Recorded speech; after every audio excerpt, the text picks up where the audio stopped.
some people here have actually apparently filed their income tax because I was telling Lee. Oh crap! I knew there was something. It has been great seeing you all. So Lee Goldberg, who was rushing off to the post office, and his editor Gracie Doyle, and myself welcome you. And I was telling him in the back room, there's a lot about human nature that you learn running a bookstore, and one of the things that always has surprised me is how few people wait till the last second to pay their income tax. So for years, we have worked on the theory that you don't have a book event on Valentine's Day or ever on tax day. I'm trying to remember, well, or Thanksgiving, obviously, but those are holidays. But, you know, you can learn from experience. So here we are bucking the trend. And who better than with you? I like that introduction. I like the segue. Isn't that nice? You wondered where I was going with it, didn't you? I bet you wonder where you're going with it, too, but it worked out well. I am always You have just experienced what it's like to write a novel. You mean like as a pantser as opposed to a plotter? Yes. I'll see how it goes. Hey, it worked. Wow. Right. So Lee, this is not the first time that Lee and I have done a panel together. In fact, we did a spectacular one at Left Coast Crime. Was it 2 years ago here in Phoenix? Yeah. And it was about writing with other authors. So Lee was there for his co-authored books with Janet Ivanovich and Boyd Morrison for Clive Cussler. And Thief Sutton, also with Janet Ivanovich. Yeah. And Robin Bursell, I think, was Clive. there. Yeah. Right, and there I was, knowing more than I should. And so my challenge then was to ask not too many questions. Yeah, because we're all bound by non-disclosure agreements. Right. So she'd ask, we wish we could answer that, but we can't. So let me tell you a funny story about my daughter instead. Yes, and then we've done publishing panels together too, because Lee, who is a multi-talented sort of fellow, has a publishing company. So maybe while Gracie is here representing one publishing company, say a word or two about Brash Books, and then we'll get into Brash Books is making Amazon Publishing cower in terror because of the size and power of our list. And we're a very small niche publisher. Our motto is, we publish the best crime novels in existence. A brash claim. We think our award-winning books back it up. And that's sort of our niche. We are 50% reprints, 50% new books. And the reprints are books that have won all the big awards, or are nominated for all the big awards, or have fantastic blurbs, or were books that were very influential for me and other crime writers that I know, that really inspire and helped us write the books we're writing today, made us want to do what we do. And the other 50% are books that really excite me and my co-publisher, who I launched the publishing company with, Joel Goldberg. And we've only been in business 4 years. We've published 100 titles. A few have become starred review titles in Publishers Weekly, and we couldn't be more proud of our authors or our books. So how do you feel going from the sort of uber whatever commander, publisher role to being an author, and Gracie over there gets to sit on you as best she can? I'm using that in a figurative sense. I'm not trying to understand the question, but The what question makes it, is when you're running the show as opposed to not running the show. But I've been on both. It's funny you use that metaphor. I have run television shows, but I've also written for other people's shows. I've been a publisher and I've been an author, so I know what it's like from both sides of the table, and I think that makes me a better writer as a TV writer, but also a better writer as a novelist. I understand the pressures that a showrunner is under, and I understand the pressures a publisher, an editor is under. And I know what it's like to work with an author who has a great script or a great book, and it just needs some work if only he or she would listen and tighten it up or whatever. So I understand so I'm always sympathetic to the editor or the producer that I'm working with, because I know what it's like. So I think it's giving me a perspective that some authors don't have. So Gracie, do you want to edit He's back so on full that? of crap, she's going to say. He's the most difficult guy. So we always say that the authors who are, because a lot of authors have other day jobs or who had careers before they started writing, and journalists and lawyers are always great to have as authors because they really appreciate the value of a deadline and of editing. And Lee is the first publisher who I've had as an author, but I put publishers in that category as well because Lee is running about a year and a half ahead of deadline on his books that we're working on together. So that makes it a great experience. We have time to really talk things through. We have time to get everything right, and it's wonderful. I'm a big believer in a deadline. I mean, having done network television, you have an air date. The show has to be done on that date. He can't, no excuses. So I'm used to delivering footage to the network, delivering finished shows at a certain point. Also, I've written a bunch of books, like the Monk novels and Diagnosis Burr novels and books with Janet, where the books were sold. The covers were on Amazon. Orders were in. And I was 25% of the way into writing it, or hadn't even started yet. So it helps me. I don't wait. There are some authors I won't name who say, "Oh, I can only write when the room temperature is 72 degrees, when I have Pellegrino water, not too bubbly, not too warm, not too cold. I have to have Brahms playing on the stereo and my favorite slippers." I don't wait for inspiration to strike, because I can't. The book is due on this date no matter how I feel. Or the show is shooting on this date no matter how I feel. I better get inspired. What I don't use Pellegrino water. Is it Pellegrino? Peregrino. No. Whatever. Double this L. is why I need an editor. We'll edit you in live. I just take my mortgage statement, and it's an amazing motivator. Right. Sorry. That was the great thread there. You see how she thought I was talking about my sex life. I mentioned mortgage, and she's thrown for a loop.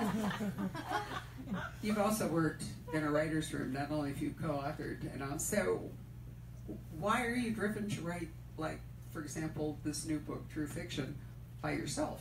Well, it's because I'm so used to being in a writer's room. It's nice to not have to compromise with anybody. I can write what I want to write. I can write something that doesn't need to be shot in 7 days, 3 days on your standing sets, 4 days on location, dealing with actors and directors and location managers and wardrobe people and all that. Also, in a collaboration, you're also sharing your vision with somebody else. It's nice to only have to answer to me. Though I have a split personality, I will rail on myself sometimes. Get off your lazy ass and start writing. No, I want to watch Bosch. Get up and watch. And so I play both sides. But I also miss it sometimes. I'm staring at the screen. I know what I'm trying to pull off, but I just can't get there. I wish I could assemble the writer's room to help me out, or call Janet on the phone, or call somebody else. So there's an upside and a downside to writing on your own. So you can't send Gracie an SOS? No, I would never, ever send an editor an SOS. You want them to think you're doing great constantly. In fact, I had a horrible accident where I broke both my arms when I had a book due. And my editor called up saying, "How's the book?" "Book's gonna be fine." "You have 2 broken arms." "No problem."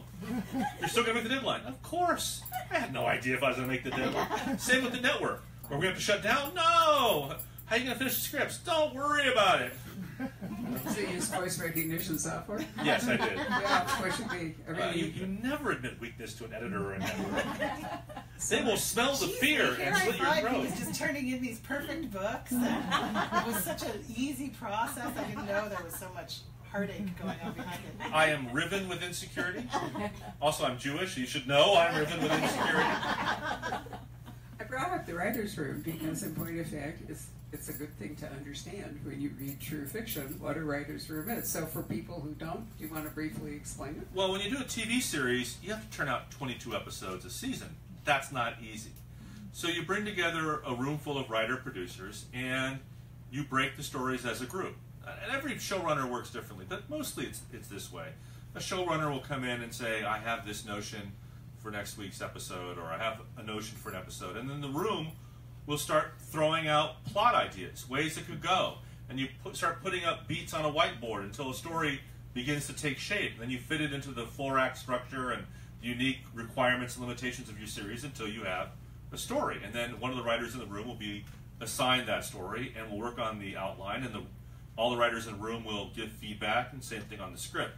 The reason it's done that way is not just to pick everybody's brain, but writer-producers on a TV show wear multiple hats. You're prepping shows, you're editing shows, you're casting, you're putting out little fires. When I say little fires, the person who actually wrote the episode might be busy scouting locations.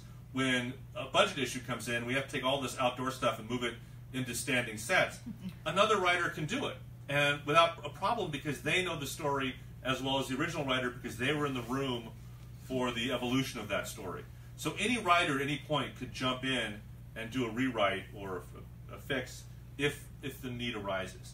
So everyone feels invested in every single episode, whether they've written that episode or not. It also helps give the show an authorial voice, a consistent voice. Even though there are multiple writers, it still feels as if one person is writing it. Because no matter what, the showrunner will do what we call a showrunner pass. Well, in fact, it was that way with Janet and I.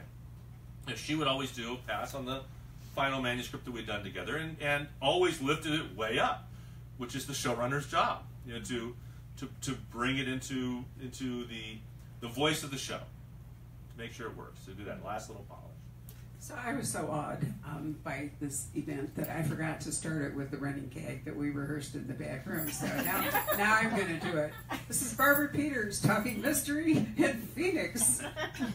But explain that. I loved it. My father was a television anchorman, and so I watched him at night when I was growing up on the 6 and 11 o'clock news. And he always talked like this, with the same insincere smile on his face that I have on mine right now. And you're laughing because it's only been about 30 seconds. But he talked this way my entire childhood.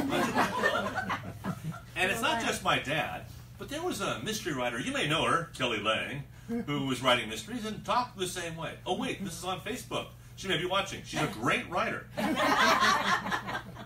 But it's a voice, and once you start doing it in that field, it's hard to ever get out of it. It's always, living with somebody who is a television anchor person, they always seem to behave as if there's always a camera in the room. Hi, Lee, how was school today? It's fine, Dad. Good, please pass the salt. You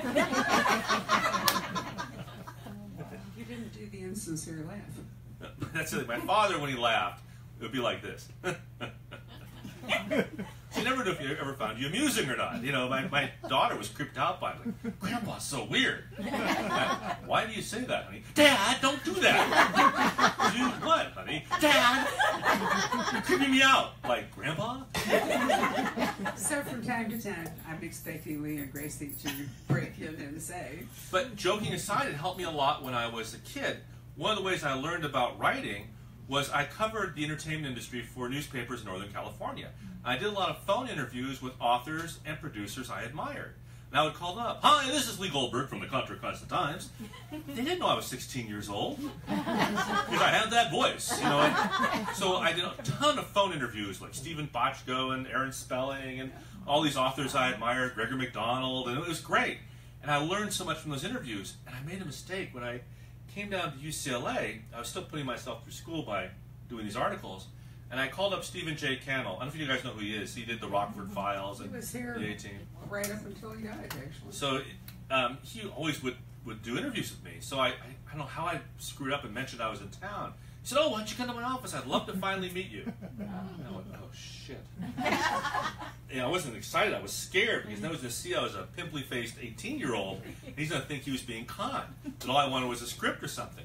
So I go down to his office. It was at Samuel Goldwyn Studios, and I walked in the door and I saw right on his face the "oh shit, I've been conned." So the first thing I did was ask him the toughest question I had about deficit financing his show and what a failure the 6-episode Robert Conrad show. I mean, he just went like this and answered the question.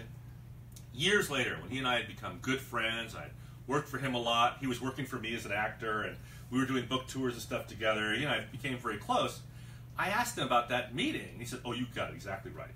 You came in the door, and I thought, oh, God, this kid just wants a job for me. And then you cut off my testicles with that question." And I went, okay, he's the real deal. He's ethical, and he really is about doing the story. And I've respected you ever since. So I did that right. He was a lovely man. He was wonderful. Taken from us too soon, unfortunately. But he also was dyslexic, and I thought for a person who made his entire career out of words, you know, producing, writing, and the whole bit, that was a remarkable achievement. In fact, Rob and I were in New Zealand, and there was some, I can't remember where, but there was some, in Christchurch, I think it was, a place for dyslexic people to learn to read, and they had this wonderful sort of entryway to a fence where they had put like pages of a book, but they'd screwed them all up or done them upside down. Also, if you walk by it, you would experience as though you were dyslexic. So I took photos of it and sent them back to Stephen, you know. And he read them perfectly. he deciphered them for you. Didn't ask him that. Well, I brought up the writer's room because we should talk about true fiction, and knowing about a writer's room is essential. Well, Ian Ludlow is what I like to call a recovering television writer. He's a TV writer who was working for a show called Hollywood and the Vine, a cop show about a man who's half plant, half man, all cop. And not unlike some of the shows I've had to work on. Not that bizarre. I worked on a show with a talking dolphin as one of the characters, so anything can happen.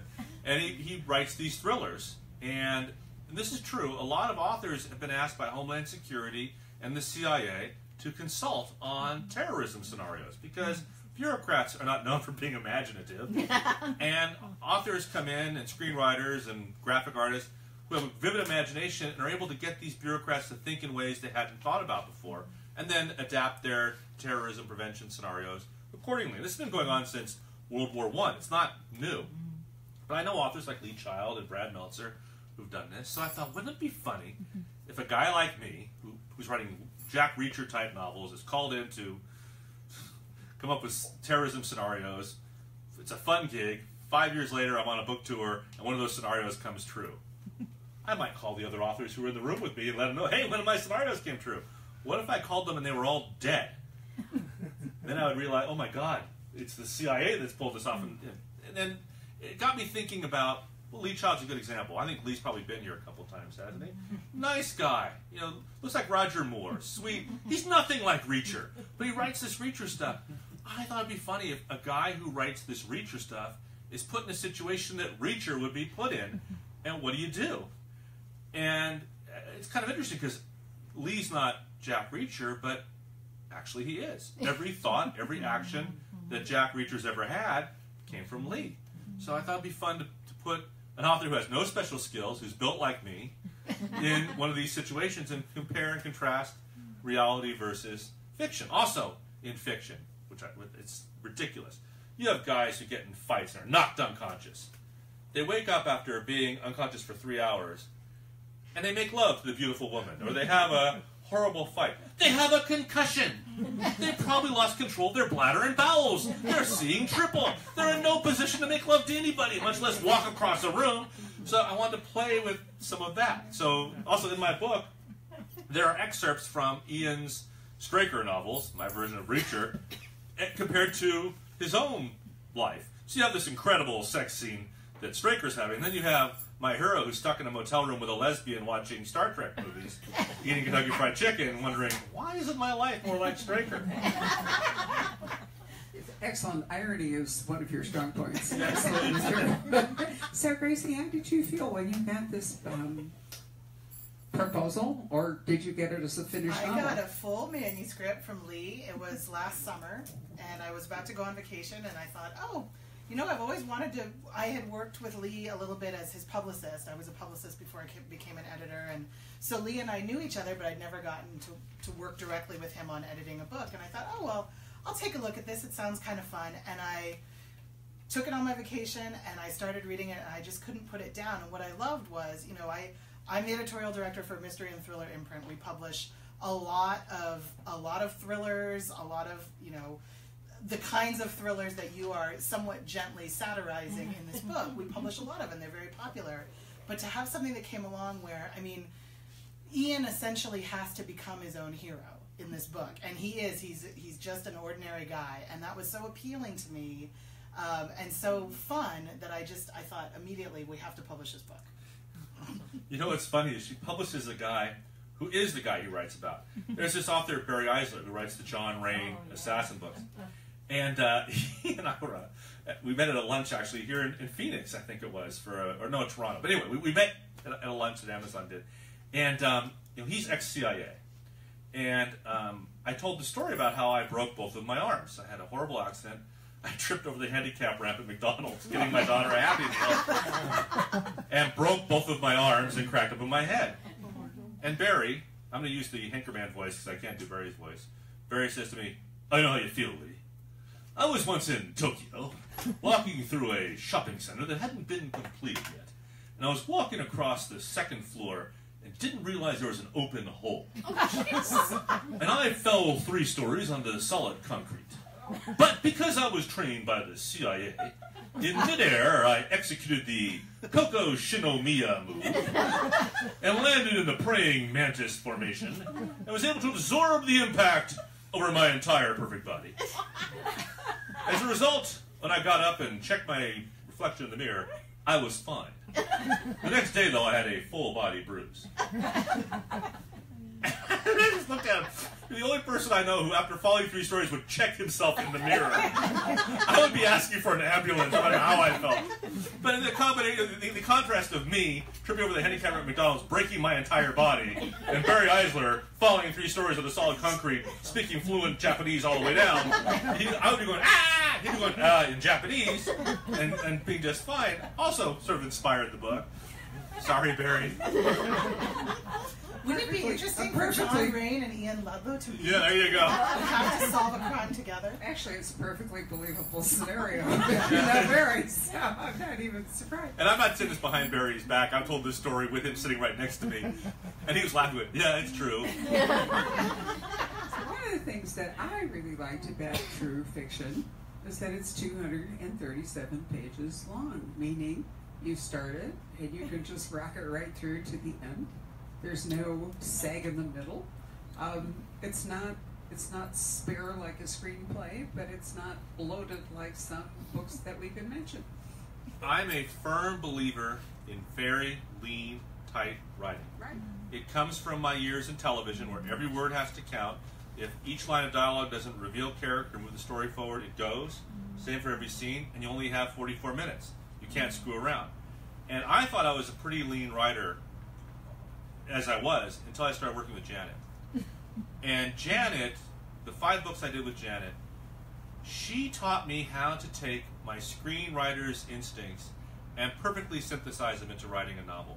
I would write what I would think was the tightest book, and she would take 2 pages of my blather and isolate it down to the 2 lines that summed it all up. It's like, why didn't I see that? I mean, she was brilliant at that, and I learned so much from that experience that I could cut even deeper than I've been cutting before, and trying to teach myself to identify the essence of a scene better.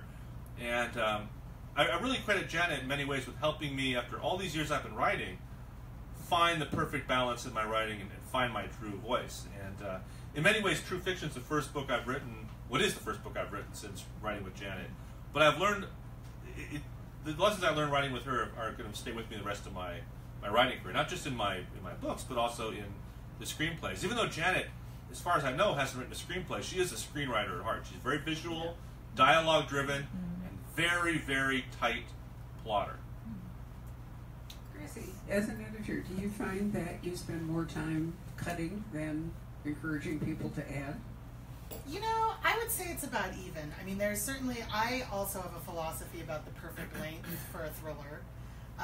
And most books are that come in are around that, and so then it's just a matter of everything has to serve the action, and which doesn't mean there has to be an action on every page, but I work with the authors a lot to kind of make sure that every scene is furthering the story.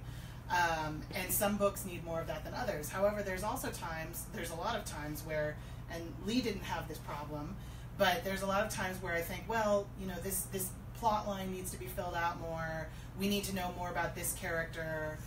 Oh, this is interesting. Let's bring this to the forefront. So I would say it's about equal. But she's done that. I mean, there've been, not where I've had a whole chapter, but she'll put a note saying, could we develop this moment just a little bit more? I think you're missing the opportunity for more emotion in this moment, or for more humor. So I'm not talking about a whole page, but she might give me a note where I realize, you know, I should go into this another paragraph or so. Yeah. But I also loathe exposition. Exposition is text that just gives you information you need, a backstory or how someone thinks, and I just hate it. It's poison in a TV show or a movie, and I think it's poison in a book. So I try to do as little exposition as I possibly can, or find a way to have the exposition come out in the midst of action. So at least you're being entertained while the exposition is coming out. So I'm very, very much aware of that. And if you make it look easy, then you know how hard it really was. Well, and one of the things that we worked on in True Fiction, because we knew that there was going to be a sequel, was thinking about, with an eye towards Ian's story moving forward, what are some things that we would want to carry through? And I think we did do a little bit of work on his relationship with Margot, who is his somewhat unwilling partner in crime in True Fiction, and talking about, well, where is this going to go? You know, where is their platonic partnership going to go for the future? And I think you've filled that out really nicely. That's another cliche of this sort of book. When there's a hero on the run, whether it's North by Northwest or 6 Days of the Condor or The Bourne Identity, the hero always hooks up with an unwilling female accomplice, and by the end they can't keep their hands off each other and they're in love. I wanted to completely turn that around. He's with a book escort. I have Grace with me today, but authors on book tours often have someone in town who drives you around to the bookstores and takes you places and takes care of all the stuff you need to take care of. So he's stuck with this book escort who's not wowed by him, doesn't like his books much, and she's a lesbian. And they get caught up in this adventure together, and instead of her being all gung-ho, she's like, "You are crazy, everyone's crazy, I want out." It's not this wonderful relationship where, and he keeps thinking, "I'm going to turn her." She's lesbian now, and she's like, "It doesn't work that way. This will work that way in Goldfinger. This isn't Goldfinger, and you're not James Bond. I got news for you." So maybe if you're Sean Connery, but so I like playing with those cliches and tropes and turning them inside out. I mean, it's perfectly realistic. If she signed up to be a book escort, she didn't sign up to take on the CIA. I mean, they don't go together. So I thought that was one of the features of the book was that she, got sucked into something that she didn't want any part of, and reasonably so. Look at 6 Days of the Condor, at least the movie, not the book, which was 3 Days of the Condor. Isn't that funny? The book was 6 days, but the movie version was 3. Today it'd be 1 day of the Condor. 45 minutes. Yeah, 45 minutes of the Condor. It's true. But he's on the run, and he hides for a moment in a store where Faye Dunaway's a customer, and he takes her at gunpoint in her car. Before it's over, she's cheating on her boyfriend with him, ready to run off with him. It's ridiculous. So I thought I'd have more fun with it. Maybe adrenaline and endorphins also surge together in moments of crisis. Rob and I were watching in Bangkok. We were sitting down there by the river, and they wrapped us up in blankets to keep the mosquitoes away, and we watched Goldfinger, the original one. It's terrible. I couldn't believe how really awful it was, on a rewind. I've got to leave the store because she's like criticizing my religion here. I love that movie. You do? Yes. So, have you noticed? All right, tell me why you love it. Have you noticed, though, that every story begins with, when we were in Bangkok? It's never like when we were in Tucson or when we were in South Phoenix. It's always when we were in Amsterdam in the red light district being pursued by... Barbara's a secret. Yeah.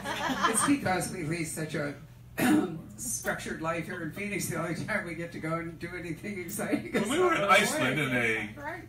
All those places you've named so far. In an igloo my husband carved with his teeth. Watching 50 Shades of Grey. I remember thinking how ridiculous this sex scene is. I love that movie. I want to know why you like Goldfinger. I wanted to be James Bond. It's a great spy movie. It's just really good. It's cool, it's fast, it's surprising. There's an Aston Martin with an ejector seat. Well, that's true. Yeah. A girl painted in gold. And a woman named Pussy Galore. What are you going to get out of that? It's a great movie. Mountains. Robert, you loved it, didn't you? Of course you did. Women don't get that. They just don't get what a great movie that is. Did you like The Bourne Identity? Yeah. Okay. I like the new James Bonds. I thought the opening scene of the first Daniel Craig was one of the great action choreographies. I really did. And then, it ended, and then there was a moment, and then it ended again. It was sort of a delayed bang. I thought that was spectacular. My problem I love the Daniel Craig movies, but my problem is there's no humor. I mean, the great thing about the Sean Connery Bonds is the balance of the drama and the humor. In the most deadly situation, Bond would have a witticism, not a Roger Moore kind of wink, wink at the audience witticism, but one you knew was kind of taking the tension away from him, or taking the edge off the horror from him. You knew he was a ruthless, blunt instrument psychopath, but who also found some pleasure in what he did. That's Sean Connery. Yeah. Right? And Daniel Craig, when he does try to do a witticism, it's like he's got something stuck in his bowel. It's like, those sense going off half-cocked. He can't get the witticism out. It's just, whereas Roger Moore can't do anything mean. He'd slap him and go, "Oh, terribly sorry. Let's have a martini." So it's all different interpretations of Bond depending on who's I think the actor. Pierce Brosnan may have had the best balance. He got the humor of Roger Moore and some of the viciousness of Sean Connery. Yeah. Woody Allen was the best. Oh yeah, Peter Sellers was very good too. Actually, did you ever see Peter Sellers in that same movie? Yeah, he was great. But what a great thing. We're talking about a character that Ian Fleming created and various people played as though we were right here in the room. David Hasselhoff, by far, was the best one. So, I mean, wouldn't everybody love to create a character that iconic that, you know, generations later people are still talking about it and it becomes defining? I was talking to Jeffrey Deaver last Monday night about Lincoln Rhyme and Amelia Sachs. And it's really Nero Wolfe and Archie Goodwin. Or you can go all the way back to Mycroft Holmes for that same, you know, the structure of it. And some of those are really enduring. But you talked about also James Bond and how enduring it is. When I was a kid, I was reading Nero Wolfe.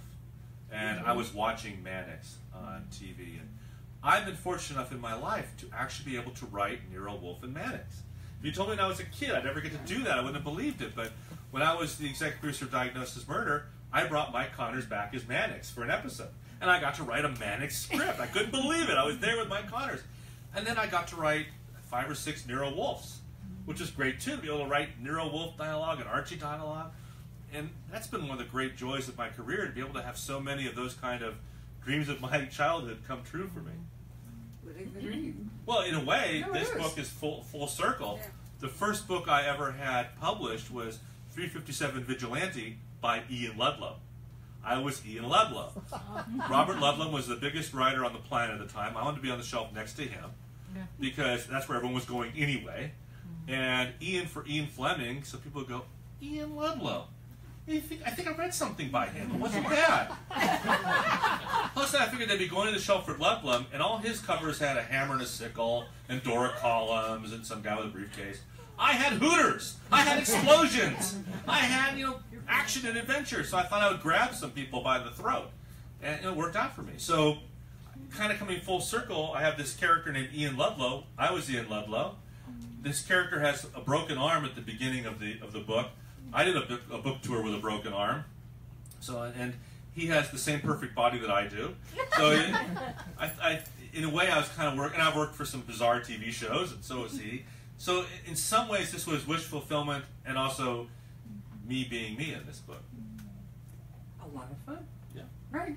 So, you guys have questions that you would like to ask Lee about, or Gracie, as it turns out, about nearly anything. I'm really sorry this has nothing to do with the book, but did your daughter get her Happy Meal? Yes, my daughter got her Happy Meal of Doom. She did. And what's amazing is I had this accident, broke both my arms, went back, had this horrible misery. She keeps going to that same McDonald's. You know, my blood is on the floor here. Yeah, I stepped over it. Good father. This is the moment, I'd forgotten, that we traditionally wave goodbye to our Facebook audience. So we want to say thank you very, very much for joining us, and we hope you have enjoyed, turned out to be, a comedy. This is Barbara Peters, Talking Mystery.